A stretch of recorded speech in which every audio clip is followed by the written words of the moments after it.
Hello అండి, welcome to Vihari things. ఈరోజు intermediate fasting ఏ టైంలో చేయాలి, ఆ పర్టికులర్ టైంలో చేయడం వల్ల ఏం జరుగుతుంది మన బాడీలో అని చెప్తానండి. ఇంటర్మీడియట్ ఫాస్టింగ్ ఎప్పుడైనా నైట్లో ఉండేలా చూసుకోవాలండి. అంటే మార్నింగ్ బ్రేక్ఫాస్ట్ చేయొచ్చు, ఆఫ్టర్నూన్ లంచ్ చేయొచ్చు, బట్ ఈ రెండు కూడా బ్యాలెన్స్గా ఉండేలాగా చూసుకోవాలి. అండ్ నైట్ డిన్నర్ స్కిప్ చేయాలి. అప్పుడు ఒక మిరాకిల్ ప్రాసెస్ అయితే జరిగిద్దండి. ఆ ప్రాసెస్ ఏంటంటే ఆటోఫేజియా. ఆటోఫేజియా అంటే ఆటో అంటే సెల్ఫ్, ఫేజియా అంటే ఈటింగ్.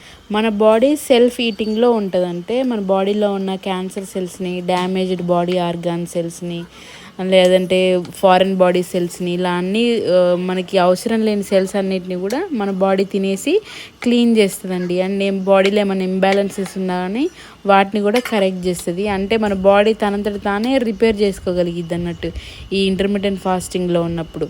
ఇంకా ఇన్ డీటెయిల్డ్గా వీడియో కావాలి అని అంటే కామెంట్ చేయండి, నేను పక్కా చేస్తాను.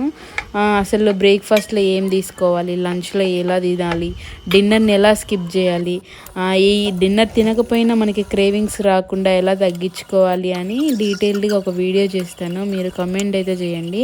నేను చెప్పినట్టు ఒక 1 మంత్ చేయండి. మీ బాడీలో అయితే మిరాకిల్స్ జరుగుతాయి. డయాబెటిక్ ఉన్నా, బీపీ ఉన్నా, థైరాయిడ్ ఉన్నా, లేదు అంటే హై కొలెస్ట్రాల్స్ ఉన్నా కానీ ఇవన్నిటిని కూడా మనం ఈ ఇంటర్మీడియట్ ఫాస్టింగ్లో దాన్ని క్లియర్ చేయొచ్చండి. మీరు 1 మంత్ చేసినట్టయితే మీ బాడీలో మిరాకిల్స్ అయితే చూడొచ్చండి. ఒక్కసారి ఇలా ఈ ప్రాసెస్ మీరు ఫాలో అయ్యి చూడండి, మీ బాడీలో అయితే మిరాకిల్స్ జరుగుతాయి.